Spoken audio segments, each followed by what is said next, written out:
Aku terbangun dan menemukan diriku bertukar tubuh dengan Xiaohua. Perasaan sentuhan, saat Xiaohua mandi, tubuhku akan terasa seperti terbungkus busa. Saat Xiaohua mengenakan rok, aku akan merasakan angin sepau-sepoi yang dingin di tubuh bagian bawahku. Saat Xiaohua merasa terkejut, perutku akan terasa sakit sampai aku harus meremasnya. Tapi semua ini hanya tebakanku, dan hari ini aku akan melakukan eksperimen berani. Aku membeli es krim, tanpa ragu sedikit pun, aku memasukkannya ke dalam kerah bajuku. Pada saat yang sama, Bai Yanran yang duduk di depanku tiba-tiba berteriak, dia hampir melompat dari kursinya. Tangannya terkepal erat di dadanya, aku yang duduk di belakang hampir tidak bisa menahan tawa melihat pemandangan itu. Bai Yanran tahu ada kelainan dalam tubuhnya. Perasaan-perasaan kacau itu mulai muncul berturut-turut sejak awal semester pertama kelas 3 SMA. Tapi sekarang semakin nyata. Jangan-jangan aku sakit? Dia memantapkan dirinya. Roro menyentuh dadanya yang dingin dan kaku. Baru kemudian dia tersadar, perlahan kembali ke keadaan semula. Saat ini aku sedang duduk sambil menggigit es krim, mataku tertuju pada Bai Yanran. Bai Yanran yang baru saja duduk tiba-tiba merasa lidahnya sangat dingin. Dia diam-diam menggerakkan kepalanya, melirik ke arah barisan terakhir, dan kebetulan melihatku makan es krim. Mengapa Chen Ze makan es krim? Aku merasakan sesuatu di sini, apalagi rasa coklat, dan rasa dingin yang tiba-tiba tadi. Mungkinkah ada hubungannya dengan Chen Ze? Tapi pikiran seperti ini hanya melintas di benak Bai Yanran, dia merasa pasti berlebihan. Memulihkan pikirannya, dia membuka kembali buku di tangannya. Tugas belajar makan siang hari ini belum selesai. Harus cepat belajar. Setelah menghabiskan es krim di tanganku, aku menatap punggung Bai Yanran dengan termenung. Tampaknya pertukaran sensasi tubuh dengan Bai Yanran sudah bisa dipastikan benar. Tapi Bai Yanran tidak tahu tentang pertukaran sensasi ini.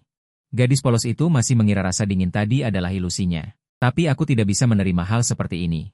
Bagaimanapun, setiap malam saat tidur, terkadang terasa tangan mati rasa. Dan setiap hari mulutku terasa pedas tanpa alasan. Bagi saya yang tidak makan pedas, ini adalah siksaan. Jika Bai Yanran makan acar cabai di malam hari, lalu membaca buku semalaman, apakah saya masih bisa hidup? Jadi masalah ini harus didiskusikan dengan Bai Yanran dengan jelas. Karena kita berdua berada di jalur yang sama. Agar bisa hidup berdampingan, kita harus saling membatasi diri. Misalnya, jangan makan cabai lagi. Setelah membulatkan tekad, aku berdiri dari tempat dudukku. Sambil berjalan, aku memanggil nama Bai Yanran dengan santai. Aku biasanya santai saja di kelas, ditambah lagi nilaiku yang jelek. Sehingga aku dicap punya reputasi buruk. Saat aku memanggil nama Bai Yanran dengan santai seperti ini, puluhan pasang mata di kelas menatapku serempak. Saat aku dengan santainya berjalan ke depan Bai Yanran, bertumpu pada meja tamu dengan kedua tangan, menatap Bai Yanran dari atas ke bawah. Dia menenggelamkan seluruh wajahnya ke dalam buku, tidak memberiku kesempatan untuk melihatnya. Aku hanya bisa menatap jepit rambut kupu-kupu di kepalanya. Aku ingin memberitahumu sesuatu, ada hal yang ingin kukatakan. Saat aku baru saja selesai berbicara, tiba-tiba aku merasa kelas menjadi sangat sunyi. Perkataan yang belum selesai terhenti di mulutku. Ada apa dengan suasana aneh ini? Seolah-olah aku akan mulai menyatakan cinta. Aku menunduk menatap reaksi Bai Yanran. Telinganya sudah merah padam, kepalanya terus menunduk, seolah ingin menyembunyikan diri di dalam meja. Hei, aku belum mengatakan apa-apa sekarang, kenapa kamu malu?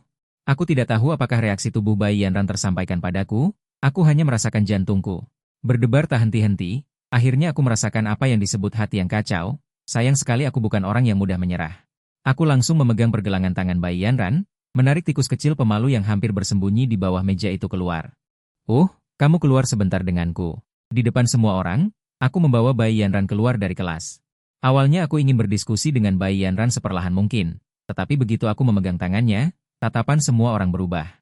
Bagi para remaja yang sedang dalam masa pubertas ini, semua orang di sini mengerti apa yang sedang terjadi, meskipun keduanya sama-sama terkejut. Jika kita keluar sambil bergandengan tangan seperti ini, itu pasti akan menjadi bahan gosip dan bahan pembicaraan setelah sekolah.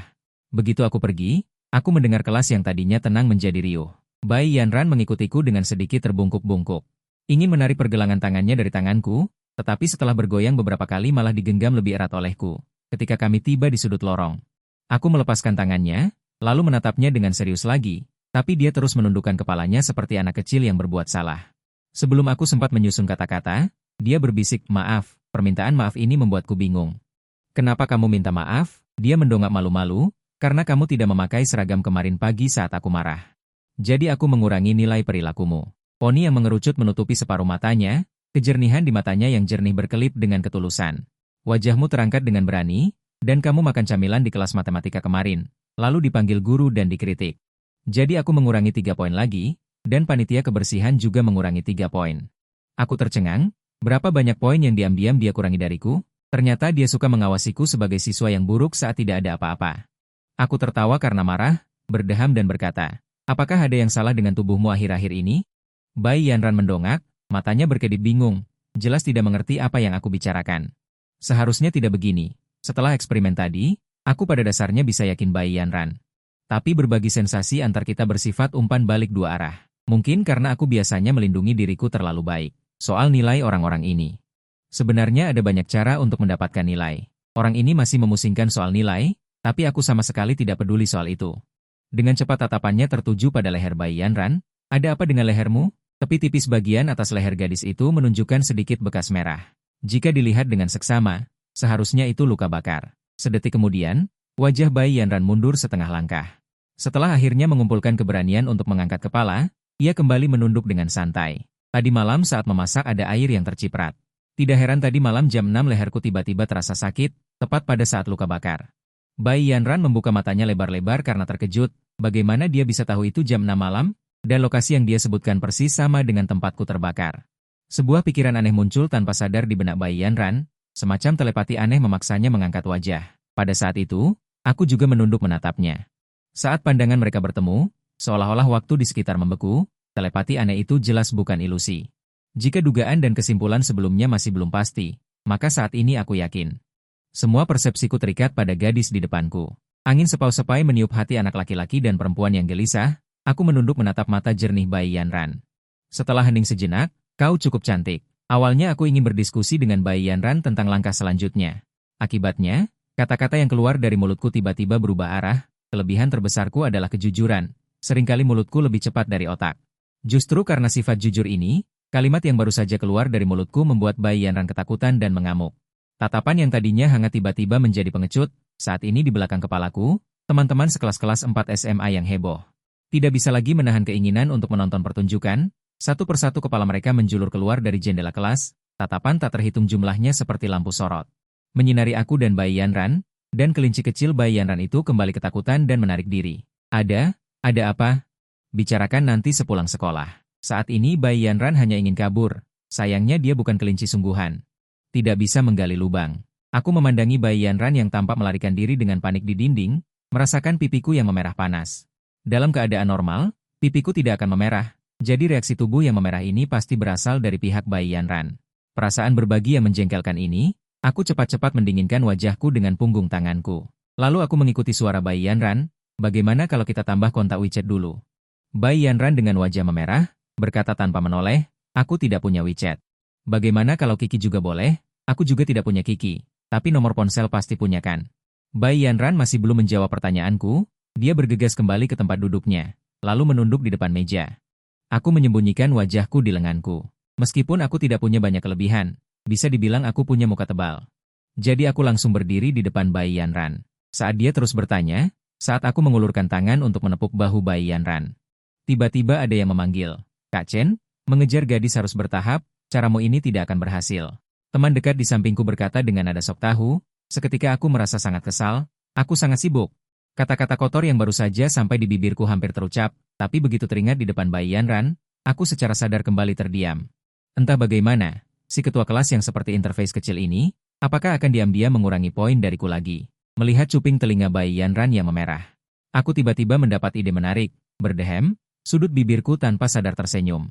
Dengan suara keras, itu, teman sekelas Bai Yanran, sebenarnya aku sudah lama mengamatimu. Setiap hari aku diam-diam memperhatikannya. Tiba-tiba di tengah kalimat, aku merasakan sengatan tajam di mulutku. Aku menutup mulutku, wanita ini berani menggigit lidahnya sendiri untuk mengancamku. Tadinya aku hanya ingin mengganggunya sedikit. Tanpa diduga malah dikendalikan olehnya. Memandang Bai Yanran yang terbaring tak bergerak di kursinya, barulah ia pelan-pelan kembali ke tempat duduknya. Aku tidak tahu kemampuan seperti ini akan bertahan berapa lama, dan bagaimana aku mendapatkannya. Sepertinya aku harus mengumpulkan lebih banyak informasi. Aku tidak boleh ditindih oleh wanita jahat ini. Jadi aku memutuskan untuk menemuinya sendirian setelah sekolah. Namun, begitu sekolah selesai, aku malah ditahan oleh wali kelas untuk dijadikan tenaga kerja. Tepat saat aku mengira Bai Yanran sudah pergi, aku tidak menyangka gadis bodoh ini masih menungguku di gerbang sekolah. Aku menatapnya dengan heran. Kamu belum pergi? Bukankah aku sudah bilang? Kita bicarakan apapun setelah sekolah. Dia berjalan ke sampingku, mengeluarkan selembar kertas dari tangannya. Untukmu. Aku sedikit bingung, ini apa? Dia berkata dengan suara pelan. Ini nomor ponselku, bukankah kamu memintanya sore ini? Ternyata kamu punya nomor ponsel. Aku sedikit geli melihatnya. Dia berkata dengan sedikit memerah, kamu tiba-tiba memintaku nomor ponsel sore ini. Aku agak tidak bereaksi, dan saat itu banyak teman sekelas yang melihat. Baiklah, baiklah. Bicara soal tubuh kita, kapan kamu mulai merasa ada yang aneh? Bai Yanran berpikir sejenak. Sejak semester ini dimulai. Awalnya hanya ada beberapa perasaan yang sangat aneh. Di kemudian hari, rasa sakit yang berbeda-beda terasa jelas, dan pikiran-pikiran aneh tiba-tiba muncul di benak. Ketika mendengar Bai Yanran berbicara tentang pikiran di benaknya, aku terkejut dan segera bertanya, teman sekelas Bai Yanran. Apa ide aneh yang kamu bicarakan? Aku juga tidak tahu, hanya saja, dewa petir tebas jutaan, atau apalah. Apa arti, dewa petir tebas jutaan, ini? Melihat penampilan Bai Yanran yang polos, aku menghela napas lega dengan rasa bersalah. Syukurlah dia tidak menyadarinya. Itu hanya dari dalam game. Ngomong-ngomong, di mana rumahmu? Aku akan mengantarmu pulang. Bai Yanran mengulurkan jarinya menunjuk ke depan dan berkata dengan suara pelan, rumahku sepertinya berlawanan arah dengan rumahmu. Tidak perlu repot mengantarku. Setelah selesai berbicara, dia pergi tanpa menoleh ke belakang. Tunggu sebentar. Aku mengejar dan mengeluarkan sekotak salep luka bakar. Aku membelinya sore ini. Oleskan di rumah. Aku menunjuk ke leherku. Ini adalah tempat Bai Yanran terluka saat memasak tadi malam. Tidak, tidak bisa. Aku tidak bisa menerima barangmu. Bai Yanran melihat kotak obat itu. Dalam ingatanku, obat ini seharusnya tidak murah. Masih belum dibuka. Cepat kembalikan saja. Aku tidak mengerti mengapa dia begitu gugup. Tapi dari percakapan hari ini, sepertinya kondisi keluarga gadis itu tidak terlalu baik. Aku tersenyum kecil. Ambil saja. Anggap saja aku membeli obat untuk diriku sendiri. Bai Yanran menatapku dengan sedikit terkejut. Setelah terdiam beberapa detik, dia tersenyum. Dia tersenyum dan berkata terima kasih. Setelah mengantar Bai Yanran pulang, aku merasa lega. Meskipun waktu komunikasinya singkat, setidaknya masalah dasarnya sudah jelas. Aku mengeluarkan ponselku dan memesan taksi online. Sambil menunggu, aku membuka ponselku untuk menambahkan Bai Yanran sebagai teman. Namun yang mengejutkan, yang muncul adalah seorang pengguna internet bernama Huakai Fugui. Dan fotonya adalah bunga peoni yang sedang mekar. Aku jadi ragu apakah aku salah mengetik nomornya. Setelah memeriksa beberapa kali, aku yakin ini adalah nomor yang dia berikan. Setelah terdiam beberapa detik, aku perlahan menekan tombol tambah. Saat itu, taksi yang dipesan sudah tiba. Aku tidak tahu berapa lama waktu berlalu. Aku duduk di mobil sambil melihat ponselku. Bai Yanran belum menerimaku sebagai teman. Aku juga tidak tahu apakah dia sudah sampai di rumah. Jika ada masalah di sana, aku akan menderita juga. Saat aku masih memikirkan apa yang dilakukan Bai Yanran, tiba-tiba telapak tanganku terasa sakit yang menusuk. Aku terkejut dan menariknya. Sopir taksi mengira aku kepanasan dan bertanya dengan prihatin, anak muda, perlu menyalakan AC? Tidak apa-apa, tidak perlu. Aku membuka telapak tanganku dan menggosok tempat yang sakit tadi. Apa yang dilakukan orang itu? Kenapa dia terbakar lagi? Saat ini, di sebuah pondok reot, seorang gadis mengenakan celemek merah berjongkok di samping panci kecil. Aku jelas hanya mengukusnya selama 2 menit. Bagaimana bisa sepanas ini? Dia menggaruk mangkuknya, tempat yang memerah karena panas, bergumam dengan getir. Tidak tahu apakah dia terkena panas? Bai Yanran merasa terbiasa dengan hal-hal kecil seperti itu, tapi dia tidak tahu apakah Chen Zhe bisa menerimanya. Saat itu, seorang anak laki-laki kecil berlari ke arah Bai Yanran. Kakak, ponsel ibu barusan berdering, apakah ibu mengirim pesan? Aku baru saja sampai di rumah. Saat itulah ponsel berdering, dan setelah dibuka, tertera, bunga mekar kekayaan, dengan permintaan pertemanan yang sama. Saya yang tidak pernah mengobrol dengan gadis, sekarang tidak tahu harus mengirim apa kepadanya. Setelah ragu sejenak, sekarang dia bersiap untuk menjelaskan bahwa ini adalah nama yang digunakan ibunya sebelumnya. Pada saat itu, beberapa pesan lagi dikirim dari sisi lain ponsel. Jahe yang baru saja kamu makan benar-benar lembek, apa yang terjadi dengan tanganmu barusan? Aku kaget, dan sopir di sebelahnya juga kaget. Apakah kamu memasak lagi? Ingatlah untuk mengoleskan salep luka bakar, tetapi jangan pernah mengoleskan obat ke tanganmu dan memakannya. Kalau tidak, kamu mungkin akan hilang jika aku juga hilang. Kenapa kamu tidak membalas? Masih di sana? Masih di sana? Saat itu, Bai Yanran melihat rentetan pesan yang saya kirimkan, kepalanya berkeringat deras. Chen Zhe biasanya tidak banyak bicara di kelas. Mengapa mengirim begitu banyak pesan sekaligus? Dia langsung menekan beberapa tanda seru di layar dan mengirimkannya. Bahkan tanpa banyak berinteraksi dengan internet, Bai Yanran tahu betapa kunonya kata-kata, bunga mekar kekayaan. Dia merasa malu, dan pantatnya sudah memerah dan panas. Namun, saat itu saya mengirim pesan lagi dan bertanya. Oh, kamu masih di sana? Bunga mekar kekayaan. Bai Yanran hampir gila dibuatnya. Apakah dia menganggap dirinya lucu? Aku benar-benar ingin melukainya sekarang, tetapi teringat bahwa dia memiliki indera yang dibagikan dengannya. Dia harus berkomunikasi dengan baik dengan Chen Ze. Bai Yanran, yang tidak bisa menahan amarahnya, merasa cemas di hatinya. Dia melingkarkan lengannya di sekitar paha dan meremasnya dengan keras. Akhirnya, tidak ada lagi pesan yang dikirim dari sisi lain ponsel. Saat itu, di sisi lain, saya yang tadinya meringkuk di sofa malas, tiba-tiba melompat, buru-buru menutupi paha saya dan berteriak hebat. Jika Bai Yanran meremas pahanya sedikit lebih ke dalam, saya akan terkapar hari ini. Dia harus memberitahu Bai Yanran di masa depan.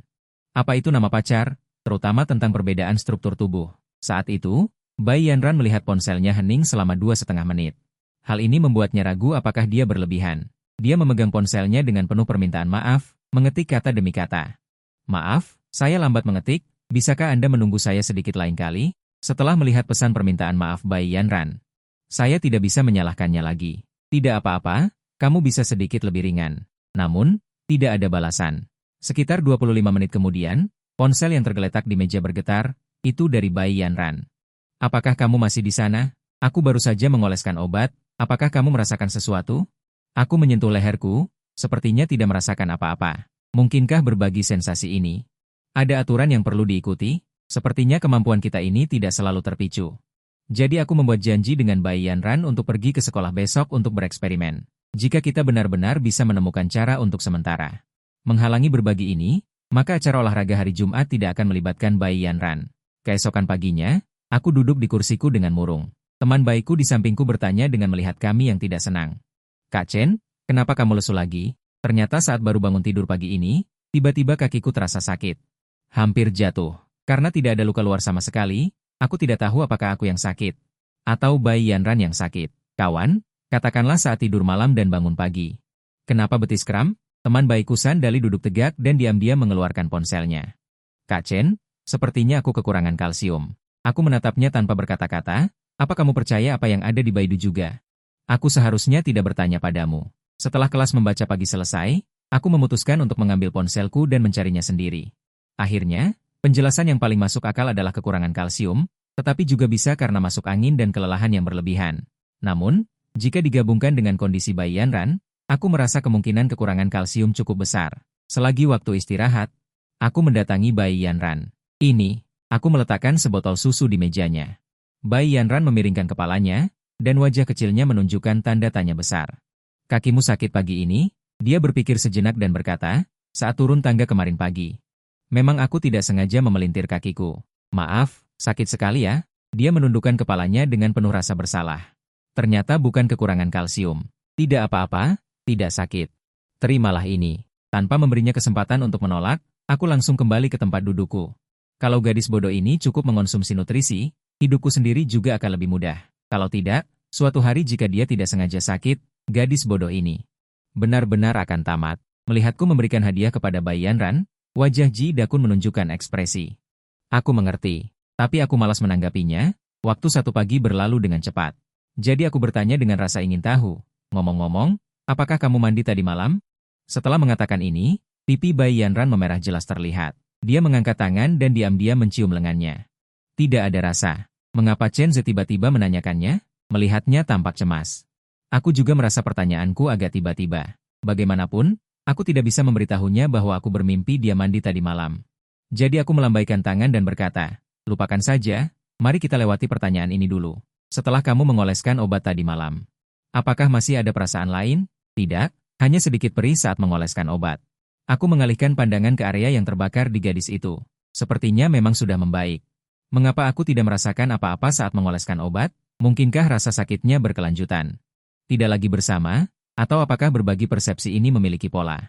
Aku menatap Bai Yanran. Bolehkah aku melakukan percobaan? Bai Yanran mengalihkan pandangan. Mengangguk ringan. Aku mengulurkan tangan dan mencubit wajahnya. Bolehkah aku mencubitnya sebentar? Bai Yanran tercengang, secara naluriah ingin menggelengkan kepala, tetapi memikirkan bahwa dia sudah setuju sebelumnya. Jadi tidak baik untuk menolak lagi. Untuk menyelesaikan percobaan ini, aku langsung menggunakan kedua tanganku. Pipi gadis itu sangat lembut. Ini membuatku teringat puding susu yang kumakan saat kecil. Namun, Tidak peduli seberapa keras aku mencubitnya, aku tidak merasakan apa-apa di wajahku saat ini. Mungkinkah aku tidak cukup kuat? Aku menatap mata pemuda yang tersembunyi di balik poni. Saat ini matanya berkaca-kaca, seolah-olah akan menangis. Jadi aku menarik tanganku. Cobalah aku, kataku sambil mencondongkan kepalaku. Bai Yanran menatapku dengan mata berkaca-kaca. Enggan untuk memulai. Tidak apa-apa, anggap saja kamu mencubit sepotong daging babi. Setelah mendapatkan jawaban terus terangku, dia perlahan mengangkat tangannya dan mencubit wajahku dengan keras.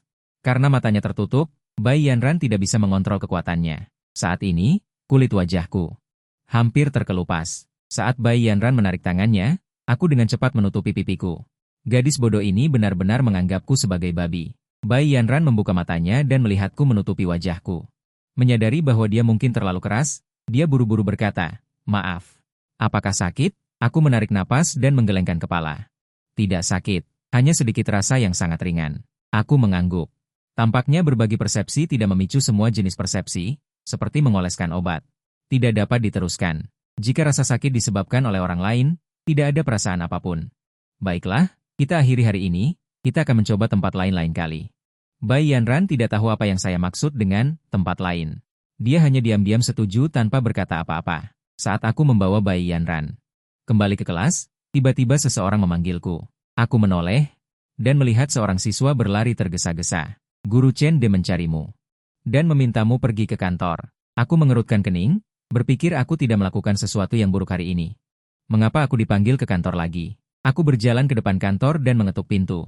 Begitu masuk, aku mendengar wali kelas Lili Guo bertanya kepadaku, "Mengapa kamu berkelahi lagi?" Mendengar ini, aku terkejut dan menoleh ke arah Ji Dakun yang berdiri di sudut kantor. Dia menggelengkan kepalanya kepadaku tanpa daya. Ternyata Ji Dakun berkelahi dengan siswa tingkat dasar di lapangan basket karena masalah lapangan. Namun, Dakun mengatakan bahwa dia dirampas, bukannya merampas. Meskipun Dakun dan teman-temannya memiliki temperamen yang agak ganas, mereka benar-benar tidak bisa melakukan hal-hal seperti merebut wilayah orang lain. Sepertinya Lili Guo belum mengerti situasinya dan mulai memarahi, bahkan tanpa bertanya. Langsung menuduhku sebagai peserta. "Chen Ze, katakan padaku, apakah kamu yang memimpin? Setiap kali kamu yang memimpin masalah." Saat aku hendak menjelaskan, pintu kantor diketuk. Seorang gadis, memeluk buku dengan takut-takut, berdiri di ambang pintu. Mungkin karena dia berlari sepanjang jalan. Dia masih sedikit terengah-engah saat ini. "Guru Li, Chen De bersamaku saat makan siang. Dia tidak pergi ke lapangan basket." Mendengar Bai Yanran, ketua kelas, membela Chen Ze. Lili Guo tampak sedikit terkejut. "Apa yang kalian lakukan bersama?" Ji Dakun, yang sedang mengintip di samping, bersemangat. Memberiku tatapan, "Kerja bagus." Aku mengerutkan kening dan menggelengkan kepala ke arah Bai Yanran, mengisyaratkan dia tidak perlu mengatakan apa-apa lagi. Tetapi dia tidak melihat ke arahku. Kami belajar di atap. Setelah selesai berbicara, dia mengangkat matanya dan tersenyum sedikit padaku. Melihat wajah gadis itu, aku merasa campur aduk. Aku tidak menyangka Bai Yanran, yang biasanya tersipu hanya untuk berbicara sedikit, sekarang berbohong kepada wali kelas demi aku. "Kamu bilang kalian belajar di atap." Tidak hanya Lili Guo tidak percaya, bahkan aku sendiri tidak percaya. Ini adalah sesuatu yang bisa kulakukan. Belajar dua kata itu tidak pernah cocok denganku. "Benar begitu, Chen Ze?" Lili Guo menoleh dan bertanya padaku. Jika orang lain yang mengatakannya, Lili Guo tidak akan pernah percaya. Tapi sekarang kata-kata itu keluar dari mulut ketua kelas yang dipilihnya sendiri. Dia masih sedikit percaya. "Ya Pak, saya dan teman sekelas Bai Yanran belajar di atap." "Benarkah? Lalu masalah apa yang kamu tanyakan padanya?" Lili Guo masih merasa matahari terbit dari barat. Dia sekarang lebih khawatir apakah anak ini akan menggertak teman sekelas di atap, bagaimanapun Bai Yanran penakut. Terancam juga sangat mungkin. Tiba-tiba ditanya masalah ini, hatiku terkejut. Aku sedang berpikir untuk mencari alasan untuk mengelak, tetapi pada saat ini, sebuah pikiran tiba-tiba melintas di benakku. Seperti suara ular berbisa, yang diajarkan bukan Guru Li, aku dan Bai Yanran hampir mengucapkannya bersamaan. Setelah selesai, mata kami bertemu, Bai Yanran memberiku senyum curam. Kali ini Lili Guo terpaksa percaya. "Baiklah, aku salah paham padamu, kalian kembali ke kelas dulu." Menoleh ke arah Ji Dakun dan berkata, "Kamu ikut aku ke ruang pengawasan, jika benar pihak lain yang menyerang lebih dulu. Aku akan membantumu menjelaskannya kepada wali kelas mereka." Setelah itu dia membawa Ji Dakun ke arah ruang pengawasan. Saat ini aku dan Bai Yanran berjalan di koridor. "Aku tidak menyangka panitia disiplin kita bisa berbohong," kataku berpura-pura sedih, "ini bukan bohong. Lagi pula, itu tidak ada hubungannya dengan Chen Ze." Bai Yanran berkata dengan suara rendah, "Dan aku tidak berpikir kamu adalah siswa yang buruk." Aku berhenti, Mendongak melihat gadis yang sedikit malu itu, hatiku penuh rasa haru. Aku akan mentraktirmu makan. Sebagai balasanku, Bai Yanran menunduk. Tapi aku tidak butuh balasan. Lagi pula kemarin kamu memberiku obat luka bakar, aku belum membalasmu. Itu berbeda, aku membelikanmu obat luka bakar karena aku khawatir leherku sakit. Lalu bagaimana dengan susu pagi ini? Susu itu karena kakimu sakit, aku pikir kakimu kram. Dikatakan di internet bahwa kram kaki disebabkan oleh kekurangan kalsium. Jadi kamu ingin kakimu tidak sakit, jadi kamu menyuruhku menambah kalsium? Ini agar kita berdua tidak sakit, aku akan berjuang. Bai Yanran bersenandung. Lalu tidak bicara lagi. Saat kami hampir sampai di kelas, dia tiba-tiba bertanya. Kapan kita makan? Lebih baik sekarang daripada nanti, mari kita lakukan malam ini. Seiring berakhirnya waktu istirahat makan siang, kebenaran di balik insiden perkelahian di lapangan basket pun terungkap. Ternyata Dakun dan yang lainnya memang disalahpahami. Awalnya karena siswa kelas 2. Mereka membuat janji untuk pertandingan basket. Jadi mereka memanfaatkan keunggulan jumlah mereka dan menyusup ke lapangan basket. Sengaja menjatuhkan bola untuk mengenai siswa kelas 3 SMA. Aturan lapangan adalah siapa cepat dia dapat, konflik pun pecah. Sebenarnya ini tidak bisa disebut perkelahian, tapi melempar bola dan mengenai kepala seseorang adalah hal yang sangat berbahaya.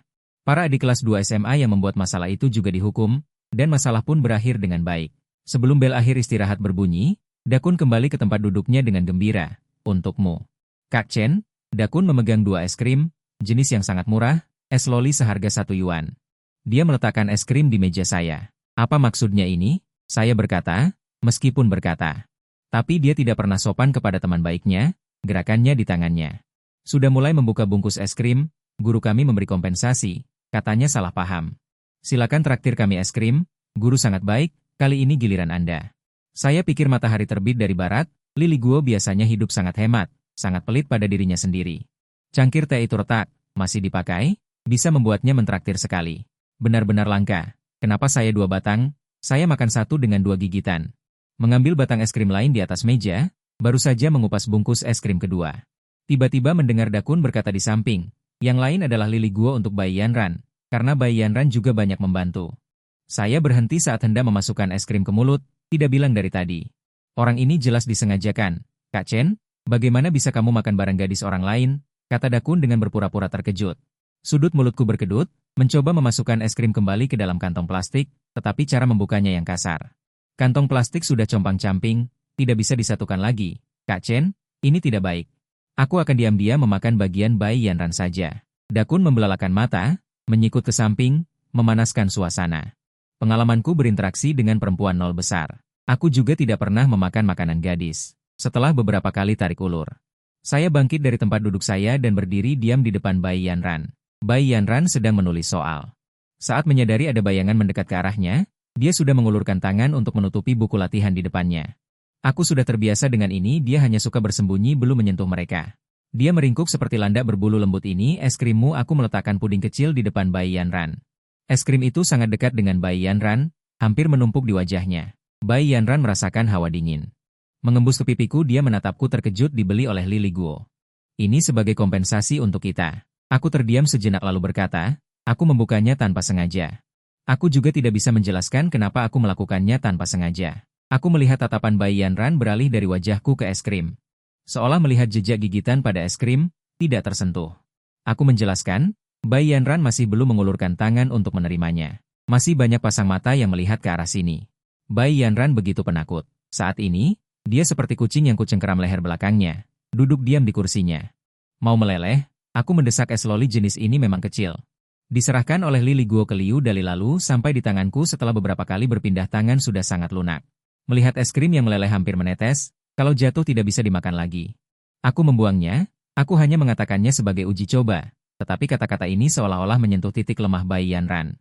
Bai Yanran langsung meraih dan memeluk lenganku. Pemborosan adalah sesuatu yang mutlak tidak boleh terjadi padanya. Sebelum aku sempat bereaksi, dia menegakkan punggungnya dan langsung menggigit es krim dari tanganku. Bai Yanran bergerak sangat cepat.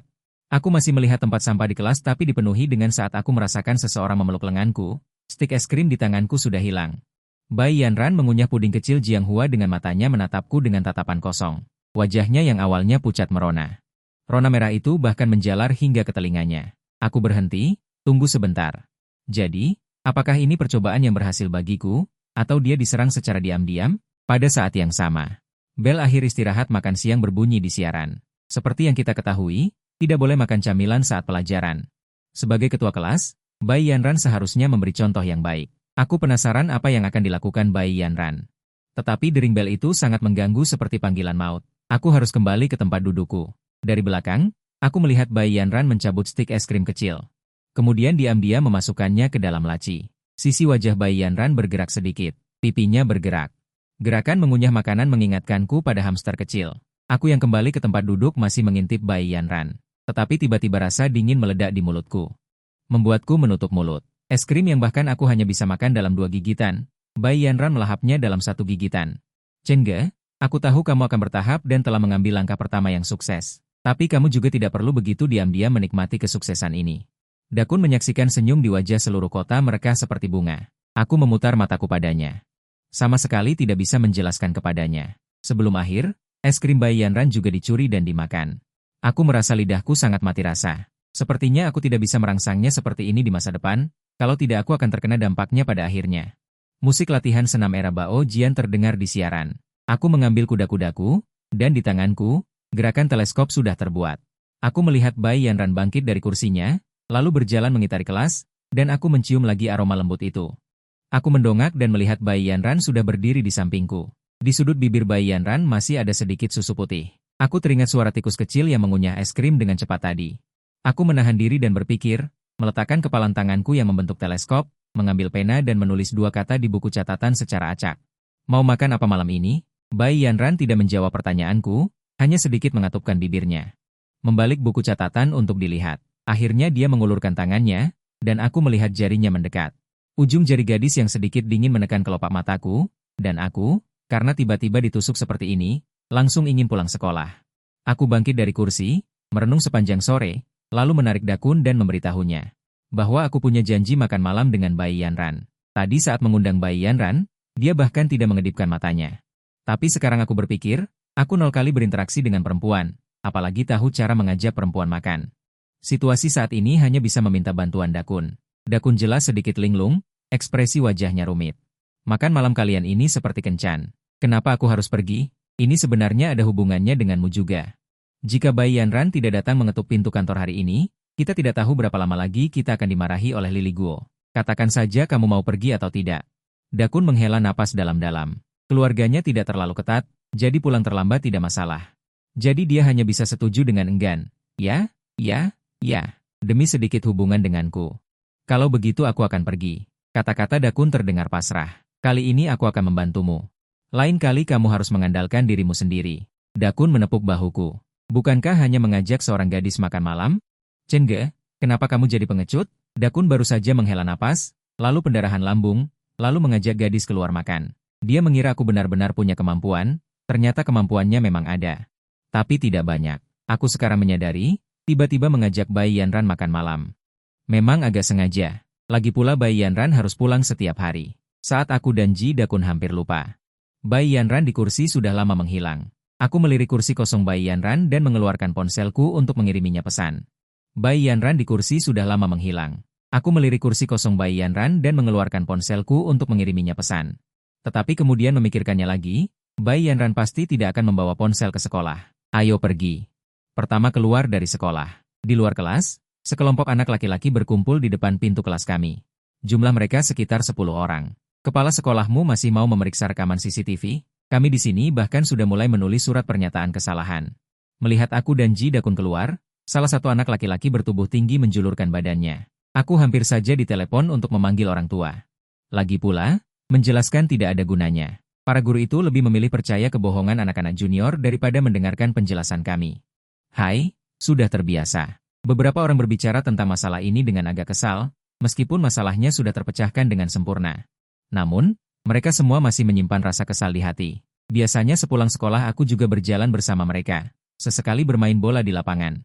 Atau makan camilan di depan gerbang sekolah, duduk sebentar di kedai minuman susu sebelum pulang. Ada apa dengan ini? Dakun di sampingku berkata dengan suara keras, kita juga tidak sedikit membuat kesalahan sebelumnya. Masalahnya tidak besar. Bertahan sebentar lagi kita lulus. Dakun membujuk dengan santai. Bagaimanapun, dia sudah makan es krim hari ini. Tidak ada lagi yang perlu dikatakan. Pikiranku tidak tertuju pada topik mereka. Saat ini aku hanya memikirkan apa yang akan kumakan nanti. Bai Yanran suka makan pedas, tapi aku tidak tahan rasa pedas. Ngomong-ngomong, sepertinya semua gadis suka makanan manis. Sebentar lagi ke toko kue saja. Saat itu juga, Dakun diam-diam datang ke sisiku dan menarik-narik bajuku. Orangnya di sana. Dia menunjuk ke arah gadis yang berdiri di pinggir jalan berhadapan dengan sekolah, lalu menoleh ke arah toko-toko di pinggir jalan. Dia terlihat cemas seperti anak bebek yang kehilangan induknya. Pergilah jika kalian ada rencana. Aku masih ada urusan hari ini. Aku berkata kepada teman-teman di belakangku. Beberapa orang di belakang sedang membicarakan cara bermain di pertandingan olahraga hari Jumat. Tiba-tiba mendengar aku ingin kabur, mereka kembali memusatkan perhatian. Mereka siap bertanya ada apa. Saat mendongak, mereka melihat aku sudah berdiri di depan seorang gadis. Beberapa orang saling pandang, menunjukkan ekspresi terkejut. Chen Ze tidak pernah bermain dengan gadis. Bagaimana tiba-tiba arah angin berubah setelah mendongak? Jangan tanya. Tanya saja Chen Ze Miu makan ponsel langsung dengan Bai Yanran. Bai Yanran menepuk bahu keduanya, mengatakan sesuatu yang bermakna. Ayo, mari kita lihat. Orang-orang ini punya banyak waktu luang. Hobi terbesar mereka sama dengan Ji Dakun. Suka berkumpul untuk menyaksikan keramaian. Dakun, sebagai sahabat terbaiknya, menggunakan tubuh fisiknya untuk menghalangi beberapa orang. Dakun mengulurkan tangannya untuk menghentikan semua orang, jangan sampai merusak, kalau tidak, aku tidak bisa menonton lagi nanti. 349 di sisi lain, saat Bai Yanran melihat sekeliling, dia merasakan ada seseorang yang bersembunyi mendekat. Kukira kau kabur lagi. Di sisi lain, saat Bai Yanran melihat sekeliling, dia menyadari seseorang bersembunyi mendekat. Kukira kau kabur lagi. Saat aku tidak melihat Bai Yanran di depan sekolah, aku pikir aku akan dipotong. Sambil berbicara, menyenggol tubuh Bai Yanran, Chen Ze pergi ke minimarket di belakang Bai Yanran untuk membuka freezer, lalu segera kembali. 352 dengan 3 kaleng minuman dingin di tangan. Melihat Bai Yanran masih berdiri diam di tempatnya, hanya mengangkat mata hitam legamnya untuk menatap Chen Ze. 353 seolah-olah Chen Ze telah menekan tombol jeda. Jika tidak ada instruksi dari Chen Ze, dia akan tetap berdiri di sana dengan patuh. 354 Bai Yanran melihat Chen Ze mendekat. Sebenarnya dia ingin melarikan diri barusan. Bagaimanapun juga, 355 ini adalah pertama kalinya dia ditraktir makan, dan orang yang mentraktirnya adalah siswa bermasalah yang terkesan buruk di matanya. Chen Ze meletakkan 1 kaleng minuman di tangan Bai Yanran. 356 saat berbicara dengan Chen Ze, Bai Yanran selalu secara tidak sadar meniru gerakan Chen Ze, seolah-olah apapun yang Chen Ze berikan kepadanya. 357 dia akan menerimanya dengan kedua tangan terlipat. Dia memegang kaleng minuman dan mengangkat matanya. 358 baru kemudian dia tersadar bahwa Chen Ze memberinya sekaleng minuman. Jadi dia menambahkan dengan suara kecil, terima kasih. 359 tapi tatapanmu barusan jelas mengatakan kamu tidak sempat lari. Bai Yanran ragu-ragu. Sebenarnya, kalimat ini hanya tebakan Chen Ze. 360 Chen Ze hanya ingin menggoda sedikit. Tapi melihat reaksi Bai Yanran sekarang, Chen Ze merasa tebakannya benar. 361 dia masih memegang sebotol minuman dingin dengan tatapan kosong. Merasa tangannya sangat dingin, Chen Ze mengambil kembali minuman dari tangan Bai Yanran. 362 membuka kaleng minuman lalu memberikannya lagi. Sekarang kaleng minuman sudah terbuka, Bai Yanran tidak punya pilihan selain meminumnya. 363 dia menunduk dan menyesapnya sedikit. Sepertinya dia jarang minum minuman semanis ini. Sudut bibir Bai Yanran tersungging senyum yang sulit dikenali. 364 apa yang kita makan malam ini? Dakun tiba-tiba muncul dari belakang. Tepat saat dia muncul, 365 kepala Bai Yanran yang tadinya terangkat tiba-tiba merosot lagi. Dia benar-benar seperti landak berbulu lembut yang menarik kepalanya saat disentuh. Chen Ze menoleh dan melemparkan sebotol minuman lain ke tangan Dakun. 366 Dakun menangkapnya, wajahnya menyeringai jahat. Aku tidak bisa membuka kalengnya. 367 bisakah kamu membukakannya untukku? Chen Ze yang baru saja melangkah berhenti, menoleh ke arah Dakun yang tersenyum sinis. 368 meskipun Dakun tidak mendengar apa yang Chen Ze dan Bai Yanran bicarakan tadi, dia melihat dengan jelas tindakan Chen Ze yang membukakan kaleng minuman untuk Bai Yanran dengan penuh perhatian. 369 Chen Ze tahu dia disalahpahami lagi. Alasan dia membuka kaleng minuman untuk Bai Yanran adalah karena dia tidak ingin Bai Yanran hanya memegang kaleng itu.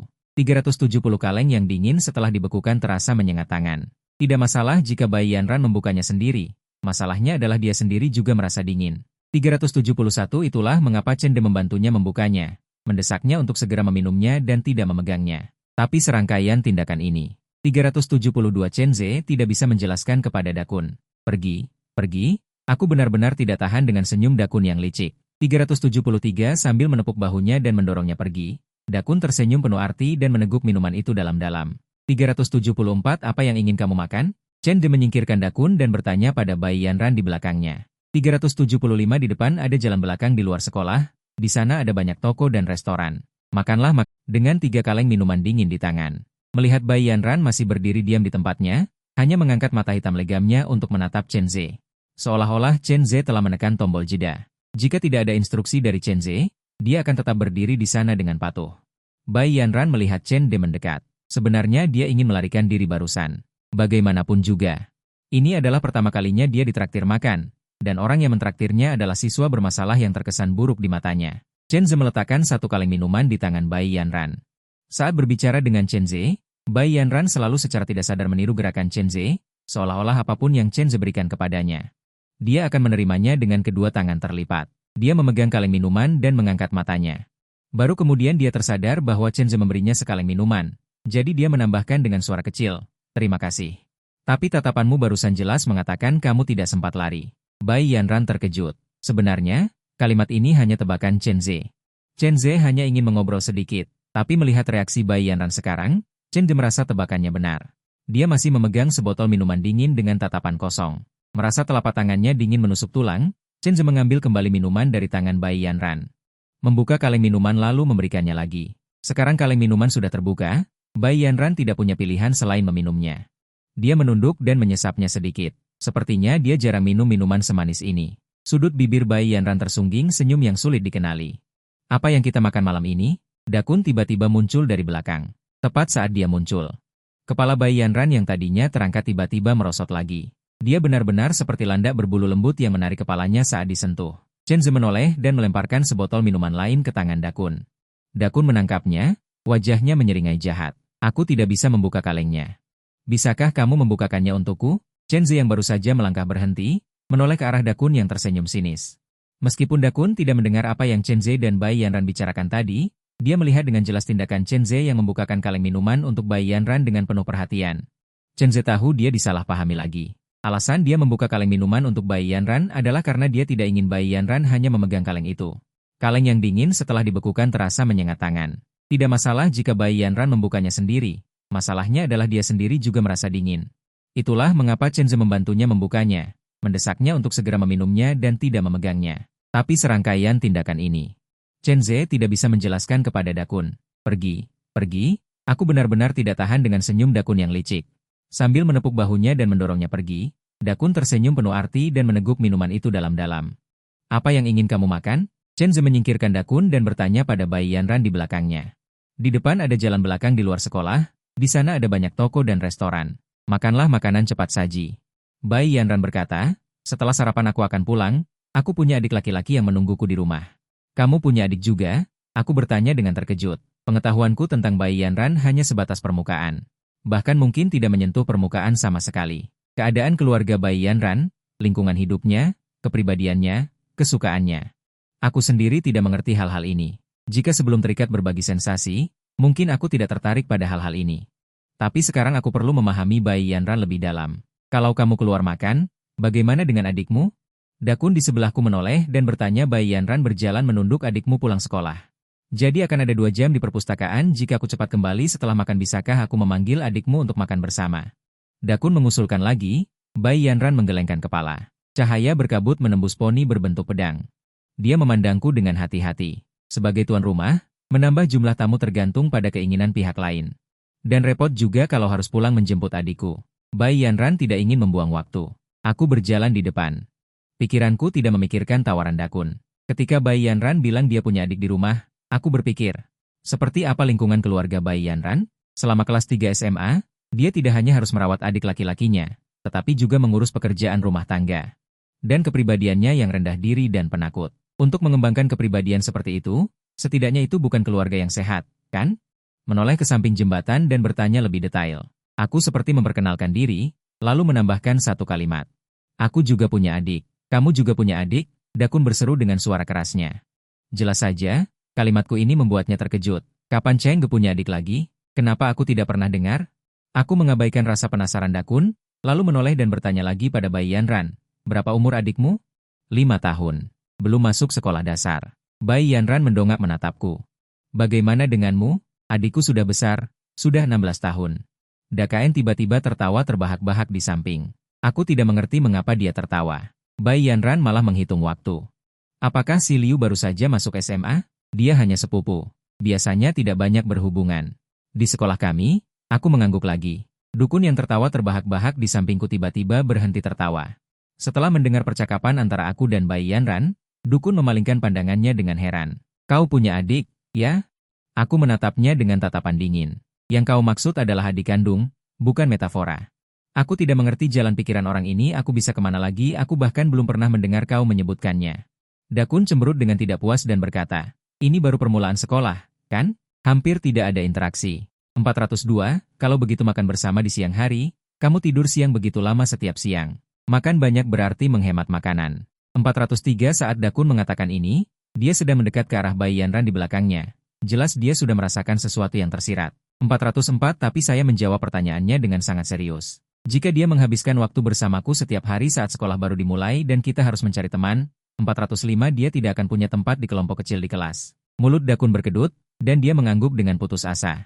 406, keluarga Chen Ge semuanya adalah teman dekat, jadi kita tidak kekurangan ini. Ucapnya dalam hati. 407 tetapi Dakun berpikir, ini adalah kesempatan undangan yang bagus. Hanya perlu menoleh dan berkata kepada Bai Yanran. 408, makan siang bersama di masa depan, kalau tidak itu juga pemborosan.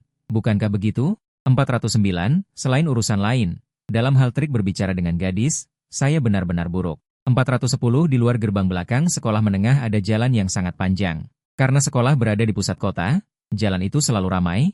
411 sangat meriah. Mungkin karena mempertimbangkan siswa, ada cukup banyak restoran cepat saji di sini. 412 semua waralaba komersial besar telah membuka toko. Mataku memandang sekeliling, memilih-milih. 413 akhirnya membawa Bai Yanran ke restoran burger. Restoran pada jam ini sedang ramai, saya menyerah ide untuk mengantre di kasir, 414 dan malah memilih tempat duduk di dekat jendela, lalu mulai memesan melalui pemindaian kode. Bai Yanran menjadi bingung setelah masuk, 415 karena jarang makan di luar, dia merasa sedikit malu.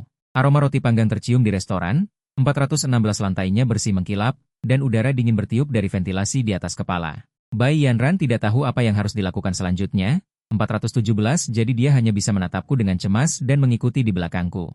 Kemanapun aku duduk, dia mengikutiku. Ketika aku menarik kursi dan duduk, 418 dia meringkuk dan duduk dengan patuh di sebelahku.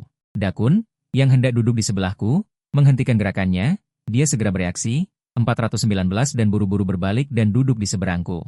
Saat aku memindai kode untuk memesan, aku mendongak dan melihat Bai Yanran ternyata berada di sampingku. 420 ketika aku mendongak melihat Dakun diam-diam mengacungkan jempol pada dirinya sendiri. Kerangka Bai Yanran sangat kecil, 421 dan tubuhnya juga kurus, masih ada banyak ruang kosong di bangku bundar. Aku melihatnya merapatkan kedua kakinya, 422 kedua tangannya diletakkan dengan rapi di lututnya, menundukkan kepalanya dalam-dalam, benar-benar seperti landak kecil yang membungkus dirinya menjadi bola. 423, ini, lihat apa yang ingin kamu makan. Bai Yanran mengangguk pelan. 424 ketika aku memberinya ponsel, dia mengambilnya dengan hati-hati seolah menerima dekret kekaisaran. Telapak tangannya yang kecil terbuka dan tertutup. 425 ponselku tergeletak stabil di telapak tangannya. Bai Yanran tidak mengenal merek ponsel apapun, hanya tahu secara kasar bahwa, kalau begitu, makan siang bersama. Kau tidur siang begitu lama setiap tengah hari. Jika ada lebih banyak makanan, makan sendirian berarti menghemat makanan. Saat Dakun mengatakan ini, dia mencondongkan tubuh ke arah Bai Yanran di belakangnya. Jelas dia sudah mengisyaratkan sesuatu. Namun aku menjawab pertanyaannya dengan serius ketika sekolah baru saja dimulai dan waktunya mencari teman baik, dia setiap hari bergaul denganku.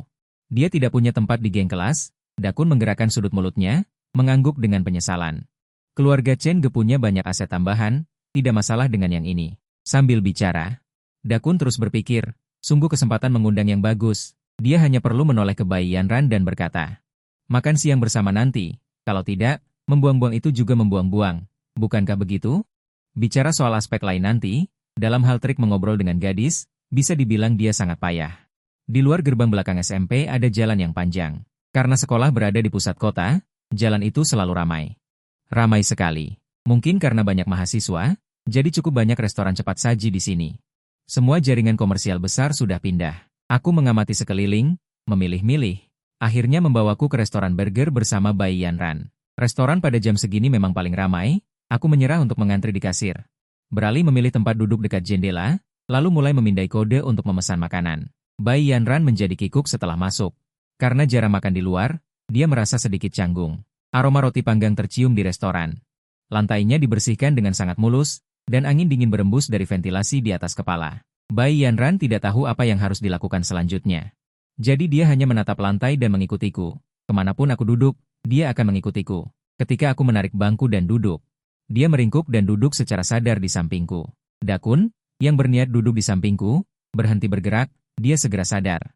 Dan bergegas mengubah arah untuk duduk di seberangku. Saat aku sedang memindai kode untuk memesan makanan, aku mendongak dan melihat Bai Yanran ternyata berada di sampingku.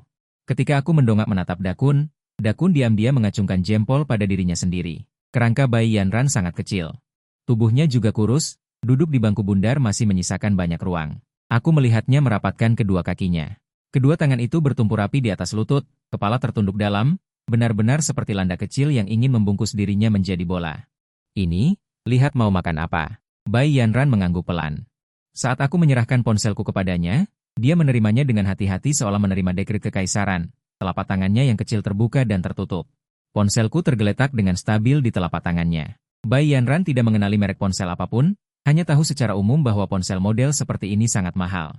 Karena tidak berani memegang ponsel dengan satu tangan, Bai Yanran tidak tahu harus berbuat apa setelah memegang ponsel, bahkan tidak bisa mengangkat satu jari pun. 427 dia juga tidak punya kekuatan untuk mengetuk layar, dia menatap ponsel dengan linglung, tangannya tidak berani bergerak. 428 lalu dia mengangkat wajah kecilnya yang panik dan menatapku meminta bantuan. Bagaimana kamu memesan makanan seperti ini? Aku pikir ini sangat lucu. 429 dia juga cukup lucu. Aku menahan tawa dan mengambil kembali ponselnya. 430, apa yang ingin kamu makan? Aku akan memesankannya untukmu. Bai Yanran yang terselamatkan diam-diam menghela napas lega, lalu menjulurkan kepalanya untuk melihat ponselku. 431 Bai Yanran tiba-tiba mendekat, dia beraroma sabun ringan. Beberapa helai rambutnya jatuh saat dia bergerak mendekat. 432 ujung rambutnya menyentuh lenganku. Terasa geli, rambut panjang gadis itu terlihat sangat halus. 433 tiba-tiba muncul dorongan untuk melilitkan rambut ini di ujung jariku. Saat itu, Bai Yanran tidak merasa dia terlalu dekat.